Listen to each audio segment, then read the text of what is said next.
مرحبا بك. وبيك اكثر يا عارف عليك. محمد بن ابراهيم بن صالح، كنت نخدم في سوق الجمله، نتريد تو عندي 4 سنين. تحيه ليك. في علاقه بغلاء الاسعار، البعض يقول انه السبب سوق الجمله، صحيح هذا ولا؟ بما انك تخدم في سوق الجمله. اي غلاء الاسعار سببها سوق الجمله، صحيح سوق الجمله.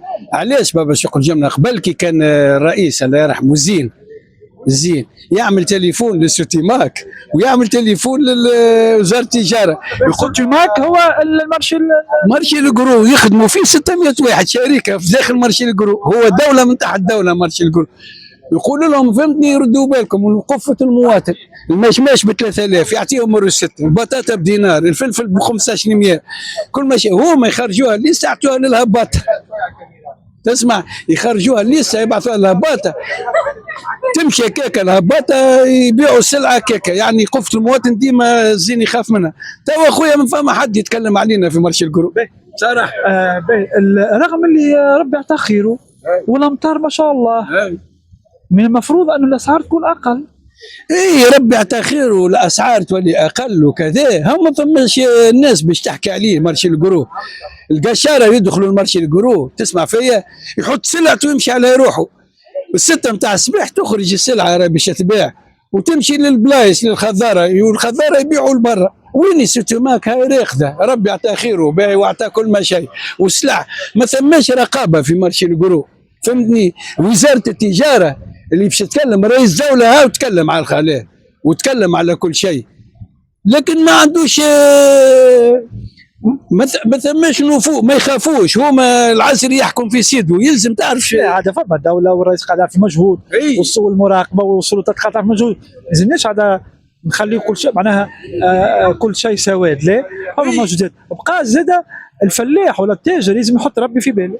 اي الفلاح والتاجر، الفلاح ما يهبطش المارشي القرورة، القشاره يمشيوا يجيبوا السلعه ويحطوها في عند البلايص. عندنا 360 هباط يا خويا، تسمع فيا، كل قشار يمشي في البلاصه غادي في سوق الجمله في الهباط يمشي يبيع سلعته. اي يا اخي يبيعها وحده وهو يعمل لسه القشار ما تحكم فيه السوتيماك ويلزم وزير التجاره، تسمع فيا، يلزم عليهم ويطلع السوتيماك وهو والعوان نتاعو وكلمهم وخرج اللي باش يخرج ويبدل المدير هذاك نتاع السوتيماك ويقول له يا ولدي شنو هي الغلاء الفاحش، راهي تونس ما عادش تخلط من العلوش من اللحم من الخضره علاش الخضره غاليه؟ لو كان البطاطا تولي 1200 والطماطم تولي فهمتي 900 نرجعوا كما كنا كما قال بورقيبه، والمشماش يولي ب 3000 وكرزوت البنان تولي ب 60 دينار، وثم تدعيم فما ناس تجيب في البنان كما كانوا طرابلسيه قبل.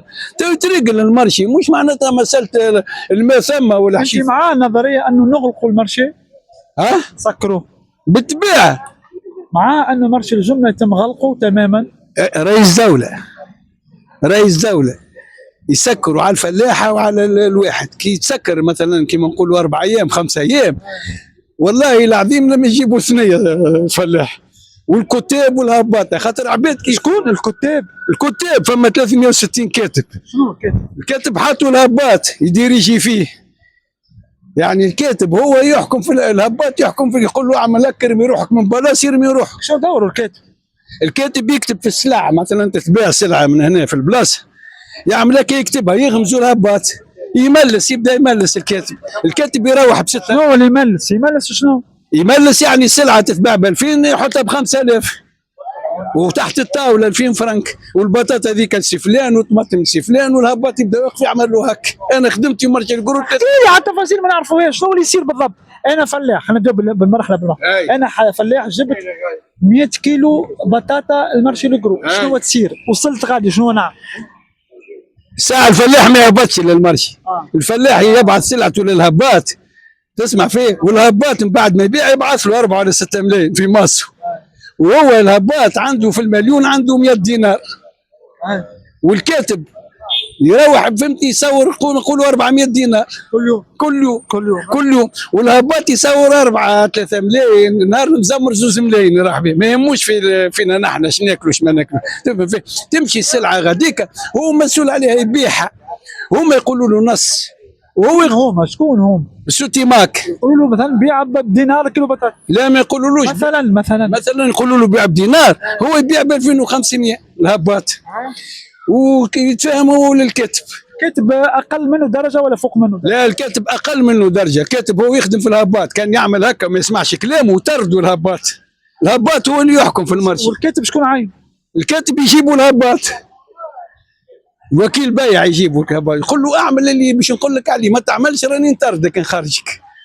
اسمع فيا، لازم يكون فما كاتب، لازم. اي بالطبيعه لازم يكون فما كاتب.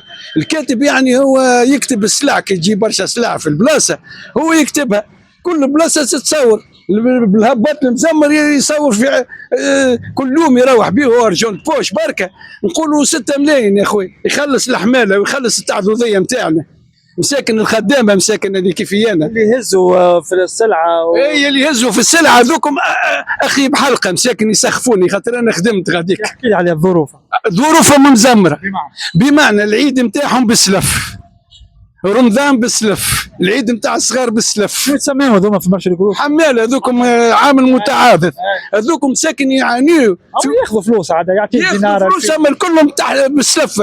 عندنا بلاصه في المرشي اسمها تعذوذيه، يقول لك جاوع الكلب يتبعك، ما يحبوش يهز راسه الخدام، الخدام ديما طايح الى يومنا هذا ماهوش ياخذ في حقه. اللي باش يشري سلعه دينار واثنين وتجي شهريته ما نعرفش كيفاه، ونهار كل في التعذوذيه مسكين يتسلف. ولا اقسم بالله قداش شريته تقريبا؟ شريته انا خليته 800 دينار في الشهر، شويه خويا عليه الخدام.